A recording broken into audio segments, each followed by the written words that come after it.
நண்பா CS rank மேட்ச்ல ஓசிக்கிளி என்ன மாதிரி யாருமே அடிக்க மாட்டாங்க. அங்க ஒருத்தர் நின்றுட்டு இருந்தான் ஆஃப்லைன், அவன் அடிச்சு அவனு சொல்லி அடிச்சுட்டு இந்த பக்கம் டோக்கா கொடுத்துட்டு வந்தேன்.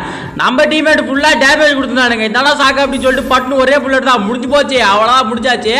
நெக்ஸ்ட் பேராபாலத்து வந்தேன், அந்த தக்காளி மாண்டி அங்கே ஒழிஞ்சதை பார்த்தாச்சு. அப்படியே வந்து டக்கு டக்குன்னு அடிச்சு முடிச்சிட்டேன். ஸோ இந்த கில்லே கன்ஃபார்ம் பண்ண சொல்லிட்டு கில்லை கன்ஃபார்ம் பண்ணியாச்சு. அப்படியே கீழே வைக்காது A94 கிடச்சிடும் மாப்பிள்ள. அப்படியே எடுத்தாச்சு. எடுத்துட்டு இதை வாரண்டா அப்படின்னு சொல்லிட்டு ரைட்டாக மேலே ஜம்ப் பண்ணோம். ரைட்டில் ஒரு மாப்பிள்ள போயிருந்தான். டே தம்பி இங்கே நான் இருக்கேன், நான் இருக்க எங்கடா போகிறேன் அப்படின்னு சொல்லிட்டு ஸோ ஃபைனல் அடிச்சு முடிச்சு அந்த கீழே கன்ஃபார்ம் பண்ணால் முன்னாடி ஒருத்தன் தான், அதை நம்ம டீமேட் அடிச்சு போட்டாங்க. ஸோ மேலே வந்தால் இவன் மட்டும் சுற்றி சுற்றி யாக்கிட்டே மாட்டிட்டுக்கிறா. டேய் என்னடா பண்ணி வச்சா, நம்ம ரெண்டு பேருக்கு பூர்வீகம் எதனா இது இருந்திருக்கும் போல. ஓகேங்களா, பகை இப்போ தீர்த்துக்கிறேன்னா சொல்லிட்டு மாட்டினாட்டா சிவனாடி சொல்லிட்டு அவனே மடிக்கு அடிச்சிருக்காரு. எல்லா மேட்சுமே என் கையில் தான் செத்தான் அவன். ஸோ ஃபைனலாக இந்த பக்கம் போனா பாருங்க, அடிச்சு முடிச்சுட்டேன்.